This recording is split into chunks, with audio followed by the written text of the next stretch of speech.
Hello friends and a very good morning to all of you. This is Anchal and I welcome you all on ADA 247. And here we are with another topic and that is vocabulary based. तो जैसा कि आप लोग देख पा रहे हो, the things that we told you the very first day of this session कि हमने कहा था आपसे क्या कि हर रोज आपके पास एक क्वेश्चन का पैटर्न आएगा जरूर and then we will be discussing more and more of questions on that pattern, right? So if you remember, we solved one question based on vocabulary based where you have 5 options जहाँ पर आपके पास 5 options थे, right? And you have to yourself define whether an antonym or a synonym is given. एक word निकालना है, हो सकता है उसमें से 4 synonym हो और 4 antonym हो. So these type of questions comes in, as in मैं बता देती हूँ आपको 2 patterns हैं इसके. Maybe 4 synonyms are given and 1 antonym is there, ठीक है? Or maybe 4 antonyms are given and 1 synonym is there, right? So this is sometimes it's mentioned, sometimes it's not mentioned. कभी कभी ये mention होता है, कभी कभी ये mention नहीं होता है. So इससे मतलब नहीं होता, but you have to identify that 5 options are given. You have to judge which of the following sentences. अगर देखो इसका idea मैं आपको बता देती हूँ कैसा करना है. Like for example, if you have 5 options, अगर आपके पास 5 options है, so भाई अगर आपको सिर्फ 3 भी पता है ना, then also you can understand and mark this answer. ठीक है, आप इसका आंसर तभी भी मार्क कर सकते हो. कैसे? Suppose you know A and B mean the same. Suppose करो ये दोनों same mean कर रहे हैं. So obvious सी बात है that you will be having more of synonyms, है ना? अगर दोनों की meaning same है, if both of them mean the same, then that means you have 4 synonyms in the sentence. And you have to find out one word. You will have to find out one word which goes against it. आपको सिर्फ एक word ढूंढना रहेगा जो इसके against में काम कर रहा होगा, जो इसका opposite होगा. So your answer will be 1 antonym. In this case आपका answer हो जाएगा 1 antonym. ठीक है? So इतना ध्यान रखने की ज़रूरत है क्या कि options अभी भी देखोगे, you have to identify one thing that 2 synonyms will be given and you have to identify if 2 synonyms are there, which of the option does not fit in there. ठीक है? चलिए. Okay. ओके चलिए आप बढ़ते हैं अपने question की तरफ. Without wasting time let's have our first question on screen and here will be have it. या so directions are as follows. In the questions given below, 5 words are given in which 4 of them have a similar meaning and 1 word is the antonym for the other 4 words. Choose the word or opposite in meaning to the other 4 as your answer. तो 4 शब्दों में से कौन सा आपके according आपको लगता है antonym है? For according to you, what do you think out of the 5 options, which are the 4 options that will be treated as synonym and which is one that option which will be treated as antonym? ठीक है, चलो आगे बढ़ते हैं. Okay. चलिए let's start with this and have our first question on screen. Question लेके आते हैं पहला अपना. Okay, so options given are ascent, rise, devolution, progress and achievement. अब देखो, you know we have 5 options A, B, C, D, E. If you can understand, rise is a positive word, right? Positive word, बढ़ाना. Progress again is a positive word and these two play a synonym to each other. Then achievement is also a positive word and these 3 are synonyms to each other, right? ये synonyms है, मैं पता है. अभी बात करते हैं ascent and devolution की. Guys, let me tell you one small thing. Whenever we have this word D attached to something, like for example, if we have throne and if we write dethrone, तो इसका मतलब क्या हुआ? बताओ, इसका मतलब क्या हुआ? You're going towards negative, right? D का मतलब होता है not करना और negative बनाना किसी चीज को. So if I write dethrone, so throne means when you give authorities to somebody and dethrone means that you take back the authorities from somebody. So obviously बात है, your negative option will be option number C. कुछ करने की जरूरत पड़ी? बताओ, meaning जानने की जरूरत पड़ी हमें? Were we required to know the meaning of any word? No. Why? Because we had an idea of 3 words. क्योंकि हमारे पास 3 words का idea था.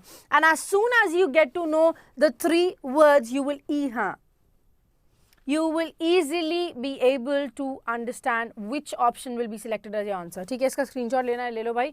क्योंकि B, D and E are positive and option number C is negative. Why? Because अगर D लग जाता है तो it becomes not it becomes negative, ठीक है, स्टार्ट शोइंग नॉट। और डिवोल्यूशन का मतलब क्या होता है, it means when you similar kind of like dethrone जैसा होता है when you transfer the power और अथॉरिटी टू समबडी एल्स। जब आप अपनी शक्ति, अपनी अथॉरिटीज को, अपनी पावर्स को, अपनी रिस्पॉन्सिबिलिटीज को किसी और को ट्रांसफर करते हैं, दैट इज कॉल्ड डिवोल्यूशन, ठीक है। Demotion, devolution, dethrone, all words are negative, ठीक है। So option number C is your correct answer here. Now let's move on to the next one. Accord, agreement, concord, divisiveness, concurrence. अभी देखो, if you are aware of this, I don't know if you are or not, whenever you write con, call, com, so all of this defines jointly, ठीक है, कोई काम एक साथ हुआ है, these are the root words, ठीक है। when you have com, call or con, this defines being jointly, being working together, so you have concord, which is obviously a word that defines jointness। सी और ई दोनों में ही क्या दिया हुआ है, सी और ई दोनों में दिया हुआ है con. So you can understand both of them talks about what, working jointly, right. Now you know agreement और accord. Accord comes from according. According comes from accord. According means that you're working according to something. That means you have a venture with it. आप उसके according काम कर रहे हो. That means आपका उसके साथ venture है. आप उससे agree करते हो. So again, accord भी positive word हो गया और agreement भी positive word हो गया. That again means working jointly, right? इसका मतलब ये हो गया working jointly. So you are left with only one word and that is divisiveness. Divisiveness का मतलब क्या होता है? डिवाइसिव, या डिवाइसिव भी एक वर्ड है। डिवाइसिव एक्चुअली देखो ये जो वर्ड है ऑप्शन नंबर डी में आपके डिवाइसिवनेस बोलते हैं, divisiveness. So option number A is just the antonym. Accord का जस्ट ऑपोजिट होता है, that means discord, right. So उसी का ही सिनोनिम होता है ये वर्ड डिस्कॉर्ड, एंड उसी का सिनोनिम होता है ये वर्ड डिवाइसिवनेस, ठीक है। जैसे कॉन्कॉर्ड है, कॉन्कॉर्ड का ही ऑपोजिट है discord. So discord again is a negative word और यहीं पर हम बात कर रहे हैं किसकी, this being a negative word. So हमारा आंसर क्या होगा? अगेन हमें मीनिंग्स जानने की जरूरत पड़ रही है, बताओ। Are we required to know meanings? Not at all. So option number D again is our correct answer here. All the other options, yes. Divisiveness का मतलब होता है डिसअग्रीमेंट। देखो डिवाइसिवनेस की अगर बात करोगे, you have this word divide as well, right. Divide में भी तो डिवी आया है ना, उसी तरह से डिवाइसिवनेस में भी डिवाई आया, right. So that is my why divide. Divisiveness का मतलब क्या होता है? When it separates, when it doesn't talk about togetherness, when it talks about disagreement, all the members doesn't agree on one single point, that is the thing, right. या चलिए अब हम आगे बढ़ते हैं। देखो यही चीज है, you have to know the logics behind this. If you are aware of the root words, nothing can stop you from achieving good marks in your examination, ठीक है। अगर आपके रूट वर्ड्स सही हैं तो मेरे हिसाब से कोई भी ऐसी चीज नहीं होगी जो आपको रोक सकती है एग्जामिनेशन में, ठीक है। चलिए नेक्स्ट, एनीवे क्वेश्चन नंबर 3 लेकर आते हैं। एडवांस, रिसेशन, रिट्रीट, रिग्रेशन और रिवर्स। बताओ यहाँ क्या होगा? अब ये ऑप्शन जो है आपका वो थोड़ा सा ट्रिकी ऑप्शन हो जाएगा आपके लिए, ठीक है। थोड़ा सा ट्रिकी बिल्कुल भी नहीं होगा, क्यों? If you can see option number B, C, D and E, all the options starts with what? All the options starts with re, right. Generally जितने भी ऑप्शंस देख रहे हो आप, सारे के सारे किससे स्टार्ट हो रहे हैं? री से स्टार्ट हो रहे हैं। अब रिसेशन का मतलब क्या होता है? When your value declines, right. Value declines, so that's a negative word, है ना। वैल्यू जब डिक्लाइन होती है उसी को हम रिसेशन बोलते हैं। तो यहाँ पर मतलब क्या हुआ? ये एक नेगेटिव वर्ड हो गया। अब हम बात करते हैं एक वर्ड की, रिट्रीट। रिट्रीट का मतलब क्या होता है? व्हेन यू विदड्रॉ समथिंग, वापस ले लेना, ठीक है। रिट्रीट मीन्स विदड्रॉ समथिंग, ठीक, विदड्रॉ समथिंग। या फिर यू कैन से रिटायर करना। वैसे रिट्रीट जनरली बोला जाता है जब दे एंड अ वॉर और समथिंग। एंड अ वॉर भी नहीं बोलेंगे, जब किसी की डिफीट हो जाती है किसी वॉर में, डिफीट हो जाती है किसी वॉर में, तो उसकी अथॉरिटीज को अपने अंडर ले लेना, दैट इज कॉल्ड रिट्रीट, ठीक है। एनीवे आगे देखो, नेक्स्ट वर्ड जो आपका दिया हुआ है दैट इज रिग्रेशन। रिग्रेशन का मतलब होता है जो जैसे आप पहले थे वैसे ही उसी चीज पे चले जाना, एंड दैट मीन्स वो आप डिग्रेड कर रहे हो, ठीक है। Regression actually means degradation, degrade कर रहे हो, आप वापस पहले वाली पोजीशन पे जा रहे हो जो कि इतना डेवलप्ड नहीं था जितना अभी आप हैं। एंड रिवर्स का मतलब क्या होता है? Back, back. And option number A advance का मतलब क्या होता है? Moving forward, right, moving forward. So obvious सी बात है, बैक जाना, वापस उस पोजीशन पे जाना, विदड्रॉ योर रिस्पॉन्सिबिलिटीज में भी you took a step and then you withdrew, आपने स्टेप लिया फिर आप बैक चले गए, राइट। वैल्यू आपकी डिक्लाइन हो रही है, all these words are negative, right. So we have option number A as your antonym, advance word की ही यहाँ पर एंटोनिम सिलेक्ट किया जाएगा। ई नहीं होगा, बिल्कुल भी नहीं होगा भाई, क्यों बता रहे हो, क्यों? ई और डी बिल्कुल भी नहीं होगा, ठीक है, ई और डी बिल्कुल भी नहीं होगा। Your answer will always be option number A here. Why? Because अब देख लो, all of it talks about being backward, वापस जाने की बात करें, and there is only one option that talks about moving forward, आगे आने की बात सिर्फ एक ही ऑप्शन कर रहा है, बाकी सब कह रहे हैं कि वापस जाना, और वापस भी बेकार स्थिति में, दे आर गोइंग बैक। हाँ, वो बैक तो जा रहे हैं, सो बैक तो जा रहे हैं, लेकिन बैक जाने के साथ साथ वो लेस डेवलप्ड चीज में जा रहे हैं, ठीक है। Let's move on to the next one. अब हम चलते हैं अगले क्वेश्चन की तरफ। Your is now you have flounder, wallow, idle, bobble और मडल। बताओ क्या होगा? देखो, तो जिसको थोड़ा सा भी आइडिया होगा वो एक्चुअली बता सकता है, और इफ आई से जिसको पता हो, एक सब यहाँ बहुत बहुत इजी वर्ड दिया हुआ है, एक आइडियल। आइडियल का मतलब क्या होता है? Any idea? बताओ, एनी आइडिया गाइस? आइडियल जो वर्ड तो बहुत बहुत ईजी है। आइडल का मतलब क्या होता है? आई एम सिटिंग आइडल, आपके फ्रेंड ने फोन किया, what are you doing? I am sitting idle at home, nothing to do, that means you are being lazy, you don't have any work to do, inactive in short, ठीक है। Option number सी का मतलब होता है idol जो दिया हुआ है, that means inactive, you are not active, you are not currently into something work, आप किसी काम को नहीं कर रहे हो, राइट। अब अगर तुम बात करो बॉबल या मडल की, तो मडल का मीनिंग तो आई सपोज पता होगा, क्योंकि मडल एक बहुत कॉमन वर्ड है जो शायद बचपन में भी बहुत सारी बार यूज किया गया था।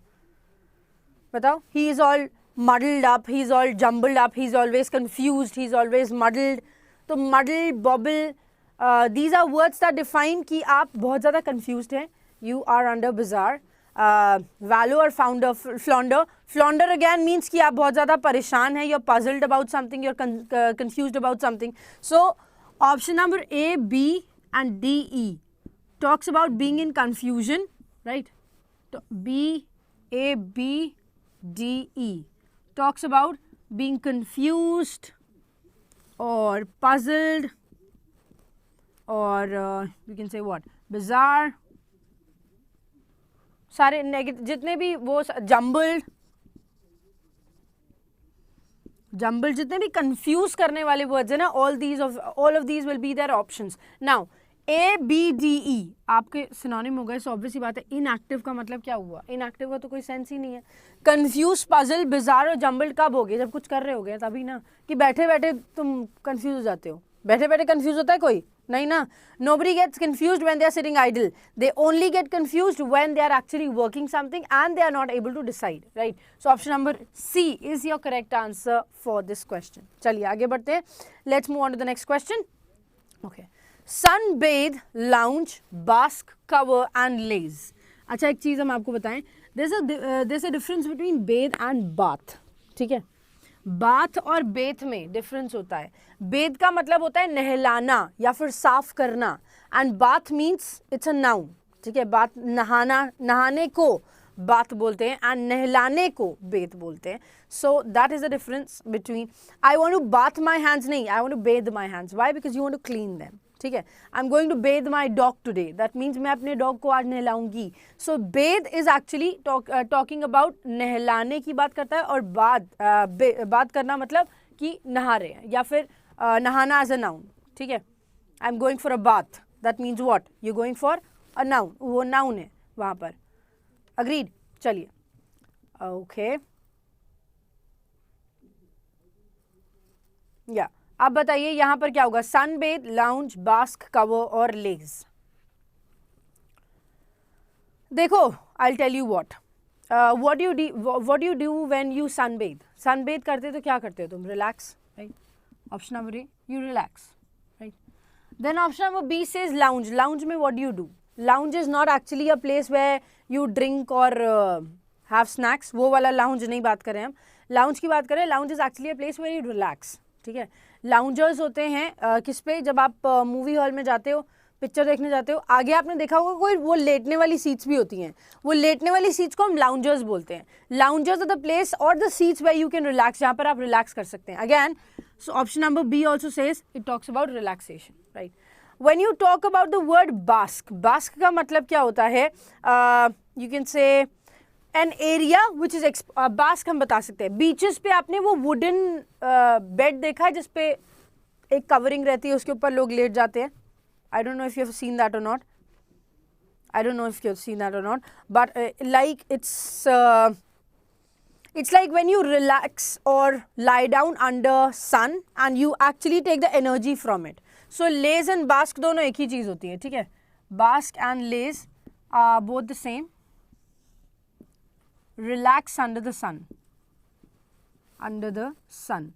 Sun के नीचे relax करने को हम laze या bask बोलते हैं। I'm going for a, even if you want to say हम sun bath लेने जा रहे हैं, no you can say I'm going for a bask, I'm going for a laze, वो भी बोल सकते हो, ठीक है। and cover का मतलब होता है भाई इसमें you are exposed to sun, right? इन सब में आप exposed हो sun को, मतलब sun की light के नीचे बैठे हो। but cover means what? you're open, sorry, cover मतलब आप covered हैं, मतलब आपके ऊपर एक layer है। so obviously option number D will be the antonym here. Why will it be antonym here? Why? Because यहाँ पर जो statement लिखा हुआ है that talks about here, here, here and here. It talks about being exposed to sun. वो एक sun की exposed होने की बात कर रहे हैं, मतलब sunlight के नीचे reveal करने की बात कर रहे हैं अपने आप को। And there's only one option that talks about किसके? That talks about covering. तो cover will be the antonym here and your answer will be option number D. ठीक है, आपका आंसर जो निकल के आएगा that will be option number D. I hope I have made myself clear here. Now let's move on to the next question. या चलिए, okay, NEET, tidy, orderly, देखो इसमें तो हमें कुछ बताने की जरूरत नहीं है। I don't think even if you don't know the meaning of the word you can easily mark your answer. ऐसा क्वेश्चन अगर आ जाए एग्जाम में, मुझे नहीं लगता कभी आपको बताने की जरूरत नहीं पड़ेगी। वाई?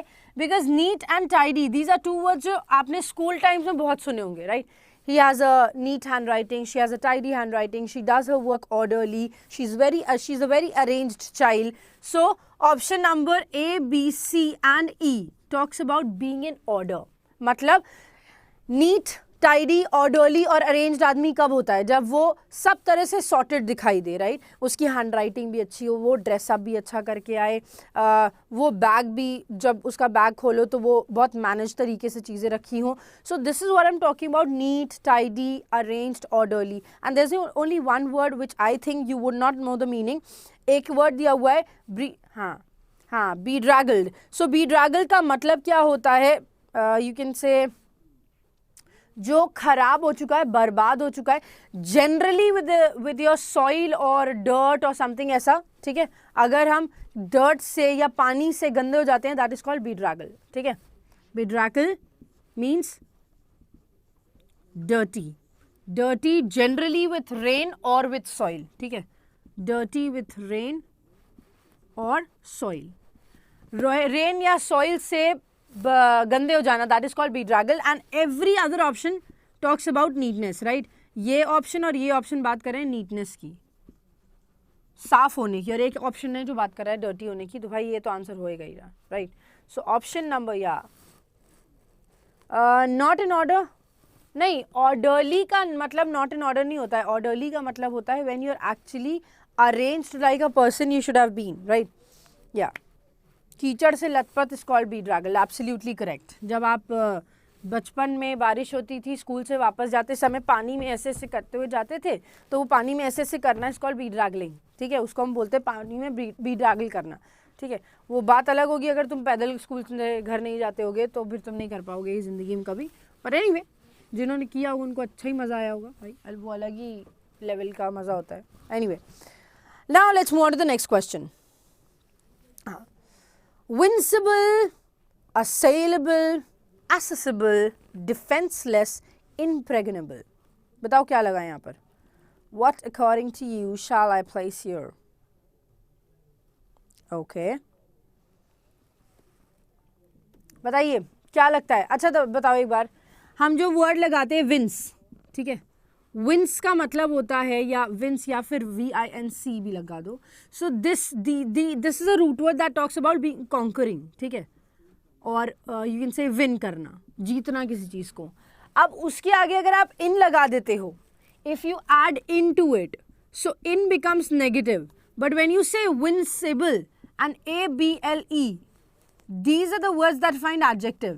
So in तो दिया नहीं है यहाँ पे, है ना, दिया है विंसिबल. दैट मीन्स यहाँ पर नॉट कॉन्कर्ड था तो विंसिबल विल बी, दैट मीन्स वो उसको कॉन्कर किया जा सकता है. That means he is weak, right.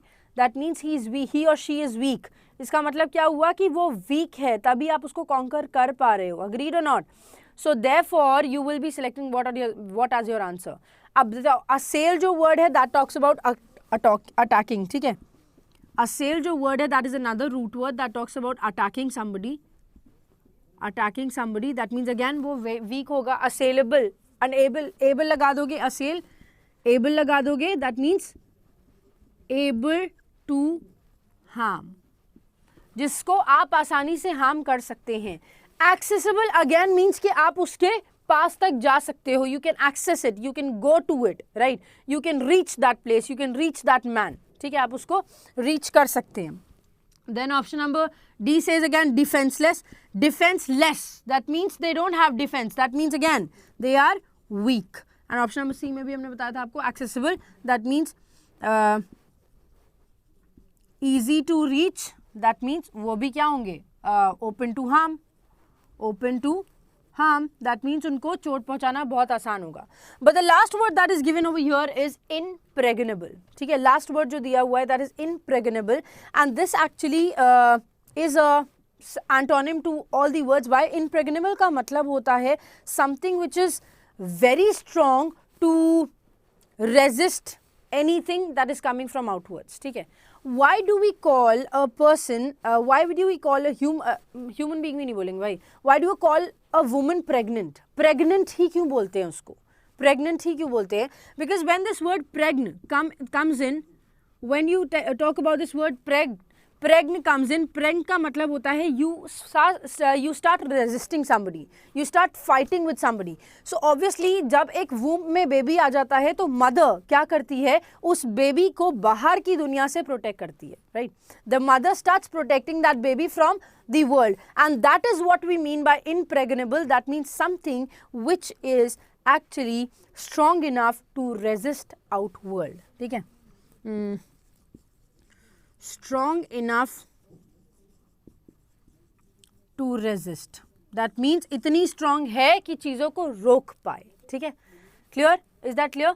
अभी pregnable का मतलब क्या होता है? Pregnable का मतलब क्या होता है? Something which can be easily harmed, जिसको हम आसानी से चोट पहुंचा सकते हैं. So obviously mother क्या हो जाती है? Mother becomes sensitive here, right? अब वो कोई भी ऐसा काम अगर करे जो उसको नहीं करना चाहिए, so obviously that will affect the baby inside. वो baby को affect करेगा, and therefore अगर pregnant है, that means she is sensitive. Impregnable है, that means she is strong enough. So anybody who is not pregnant, that person can be said impregnable. Your human beings like man जो है, इंसान जो है, आदमी जो है, man, उसको impregnable बोल सकते हो. क्यों? क्योंकि उसको he is strong enough to resist. और anybody who is there जो अपने आप को resist कर सकता है. ठीक है, okay. चलिए, let's move on with the next question. तो यहाँ पर आपका आंसर ऑप्शन नंबर ई ही है. That is the only opposite option that you have in here. ठीक है, now you have energetic, animated, innovated, activated, invigorated. अब चलो, इसमें से इन माई ओपिनियन भाई कुछ वर्ड्स की मीनिंग तो आप निकाल ही सकते हैं. Why? Because when you have energy into written somewhere, so या inner written somewhere, this talks about inner. This talks about energy being developed. ठीक है, energy being developed. एनर्जी क्या हो रही है? डेवलप हो रही है किसी के अंदर, तब हम एनर वर्ड का यूज करते हैं. That's again a root word. ये भी एक रूट वर्ड है आपका जो कि आपको हेल्प करेगा. Now energetic obviously is a positive word, right, full of energy, right. Animated का मतलब क्या होता है? What do you mean bye animated? Something which you can से, क्या कह सकते हो, क्या कह सकते हो यार? एनिमेटेड का मतलब होता है, अच्छा, एनिमेटेड का मतलब होता है when you what do you say, fill in life with something, ठीक है, जब आप किसी के अंदर लाइफ भर देते हो, when something starts moving because of your energy, that is called animation, ठीक है, filling with energy. So energe जब word आता है, energe rather I would say, ener भी नहीं बोलेंगे क्योंकि कुछ words होते हैं जो नहीं आएंगे, energe, energy, be energy being developed, इसका use करता है. So energetic means full of energy, ठीक है, full of energy. Then you have option number B that says animated. Animated means full of life, full of life. Then you have enervate. Enervate की बात अभी हम करते हैं, ठीक है, थोड़ा सा इसमें क्या आएगा आपका एक्सेप्शन वाली बात आएगी. Activated का मतलब होता है running, ठीक है, you know this thing. Then option number E is in vigor. Vigor का मतलब क्या होता है बताओ. What do you mean by this word vigor? He's full of vigor. अगर हम बोलें he's full of vigor, so what do you mean by this word? बताओ. He's full of vigor. That means let's talk about Salman Khan. Salman Khan is full of vigor. That means he's full of strength. He's full of good health. That is called in vigor. अच्छा, vigor का मतलब ये हो गया, ठीक है, कि full of strength है, full of what do you say, full of energy है, full of life है, उसके अंदर बहुत सारी strength है, mental strength, physical strength, her every kind of strength is there. And then you have this word invigorated. What do you mean by this? Can you tell me? बताओ. What do you mean by this word invigorated? या in vigor का मतलब क्या होता है? या ठीक है, इन विगर का मतलब क्या होता है? Any idea? जैसे मैंने आपको बता दिया इन विगर का मतलब क्या होता है. विगर का मतलब क्या होता है? Full of energy, full of strength, right. So what do you mean by in? See देखो, generally we don't have the word in vigour, it's actually an vigour भी हम बोलते हैं, it's just not in vigour का ही use किया जाता है, ठीक है. सो इन विगर नहीं लगाएंगे, ऑप्शन नंबर ई को हम एलिमिनेट कर देंगे. It doesn't make a sense here, यहाँ पर बिल्कुल भी सेंस नहीं लगा रहा है. बट एक वर्ड यहाँ पर दिया हुआ है एनोवेट, ठीक है. There is a word called innovate. When I say innovate, innovate का मतलब होता है obviously it's a verb, right. पहली बात ये वर्ब है. एनोवेट का मतलब होता है जब कोई चीज़ जिसके अंदर स्ट्रेंथ नहीं होती है, ठीक है. Something which is weak, something which is at lack of force, lack of energy, lack of force, इसका हम यूज करते हैं एज कम्पेयर टू बाकी sentences. So option number C will be your antonym as compare to other sentences. Running का मतलब हो गया something which is going on. Full of life, again working. Full of energy, that means again working. But option number C is the word that defines weak है कोई चीज़ या फिर lack of forces. Option number C is the correct antonym to all the other words. Now let's move on to the next question. Yeah. चलिए आगे बढ़ते हैं. Respectable, reputable, nice, good, sleazy. अब यार इसका मतलब मेरे को नहीं लगता इसका आंसर मेरे को आपको बताना चाहिए. I don't think I need to tell you any of these words because all the words, if I say I work in a reputed organization called Adda 24/7. If I say I work in a reputed organization called Adda 24/7, so that reputed word means what? It means well known. Respectable again means you have a positive word for it. Respectable का मतलब क्या होता है? जब आप बहुत ज़्यादा क्या बोलते हो, रिस्पेक्ट करते हो किस चीज़ को, रिस्पेक्टेबल हो गया. Nice, good again are positive words. But sleazy is a word. Sleazy का मतलब क्या होता है? It's an antonym anyway. Sleazy का मतलब क्या होता है? जब आप मीन हो जाते हैं किसी के साथ, बहुत डिसरेप्यूटेबल हो जाते हैं. That means you when you start disrespecting, disregard, बोलते हैं ना, disrespect, disregard, when you become mean, arrogant, all of these words are the synonyms for the word sleazy.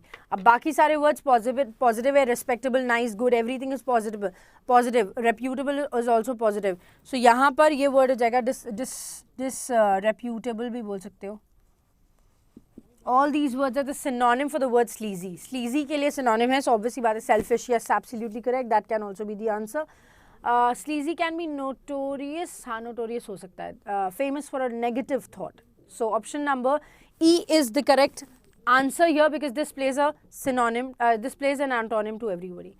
या sleazy, brazen, pervert, shameless, discourteous, impertinent, correct, mission, impossible. चलिए आगे बढ़ते हैं. Now let's move on to the next question. Here it is. Ailing, hearty, healthy, strong, sound. बताओ.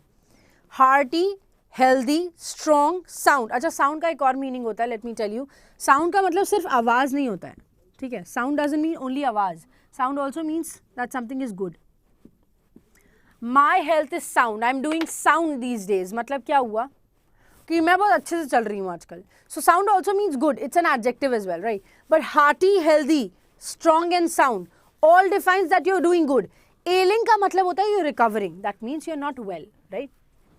Ailing का मतलब होता है कि आप recover कर रहे हो, right? Recovering from very bad in something like sick है, unwell है, not well है, ठीक है?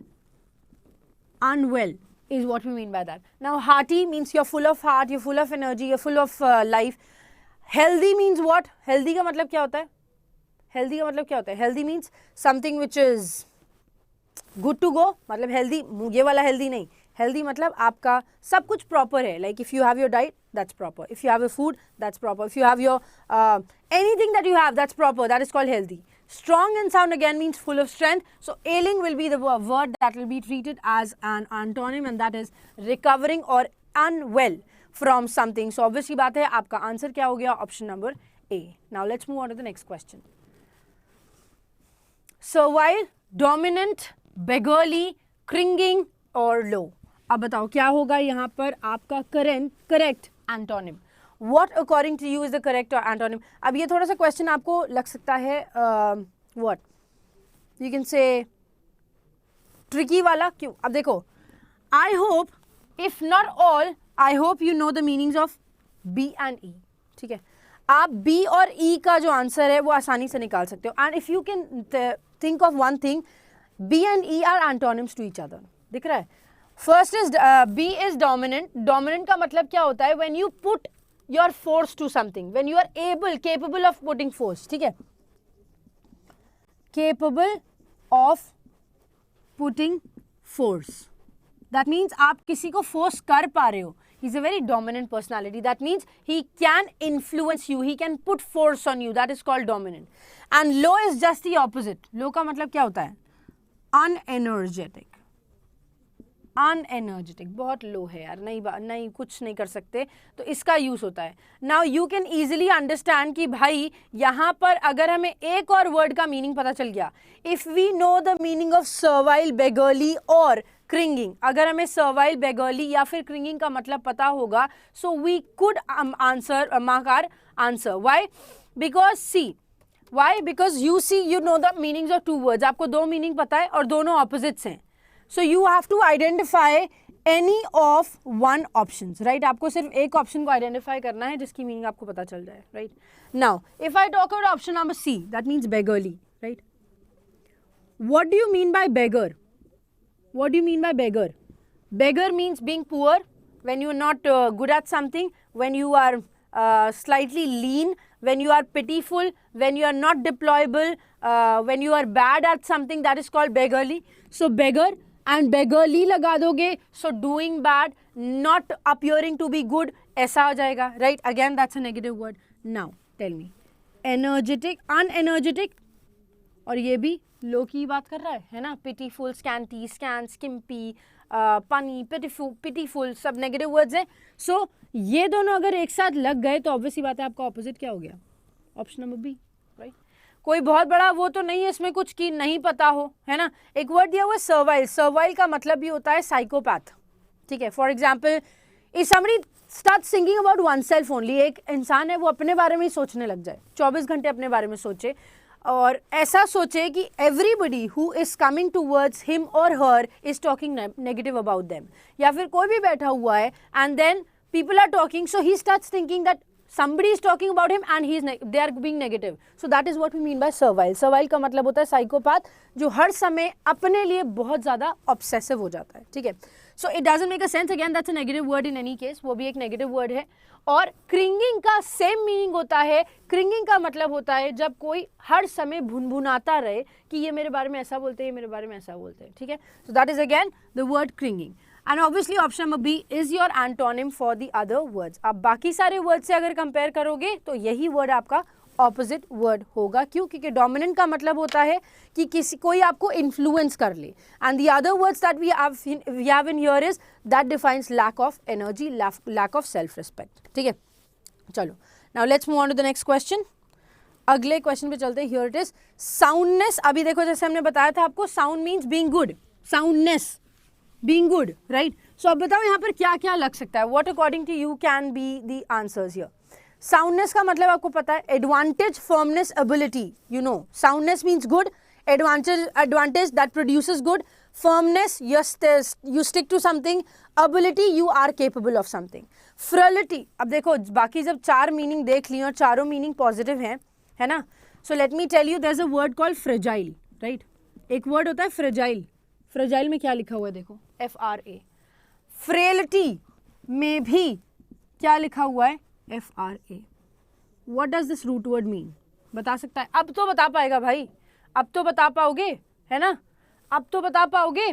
When you have fragile, fragile you mean you know fragile का मतलब क्या होता है, नाजुक. ठीक है, weak as in नाजुक. So frailty का भी मतलब होगा क्या, weak. Why? Because it has this root word in it. ये root word इसमें दिया हुआ है and therefore fra जो root word है that means weak. So हमारे पास एडवांटेज, फर्मनेस, एबिलिटी और साउंडनेस तीनों चारों पॉजिटिव वर्ड्स है ना, एक ही नेगेटिव वर्ड है, तो इतना दिमाग क्यों लगाना. Why to apply so much brain when you have the root words with you. इतना रूट वर्ड तुम्हारे पास है तो तुम्हें दिमाग लगाने की जरूरत पड़ेगी ही नहीं, है ना. इसी बात पे चलते हैं अगले क्वेश्चन की तरफ. Let's move on to the last question. Here it is repine, yearn, languish, satisfied और मोर्न. अब देखो, again I am not telling you to mark your answers, but I think option number E का meaning पता है आपको. मोर्न का मतलब क्या होता है, when you feel sad about something, feeling sad about something. ठीक है, you know this meaning. Satisfied का मीनिंग भी आपको पता है. Satisfied means when you are okay with something. ठीक है, ओके विथ समथिंग. सो आप खुद सोचो, both these words are opposite to each other और नॉट. सैटिस्फाइड का मतलब आप ठीक है, हो जाएगा, मैनेज हो जाएगा, मैनेजेबल. ठीक है. And more means you are feeling sad about something.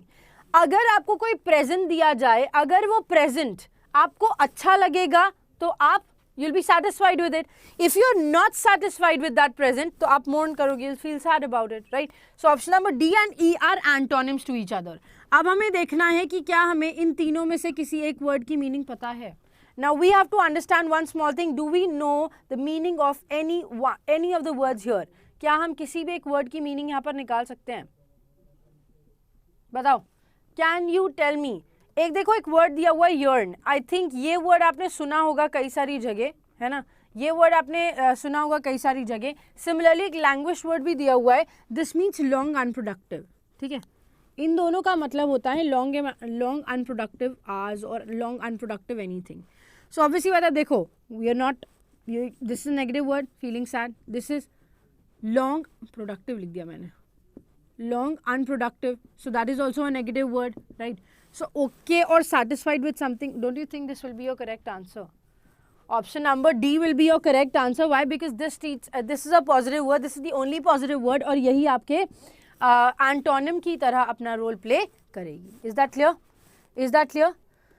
So that's it for today guys. Thanks a lot for joining me here. अब हम मिलेंगे आपसे Friday को, एक वीडियो आएगी guys.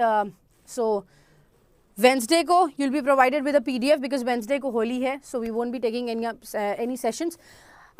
In advance, very happy Holi to all of you. Play colors but be careful and do not hurt anybody. ठीक है, so that's it. Obviously this is a festival where positive wins over negative, so I wish the same for all of you. जितनी positivity है वो ऊपर आ जाए और जितनी negativity है वो तुम्हारे जीवन से चली जाए या फिर थोड़ी सी लो हो जाए.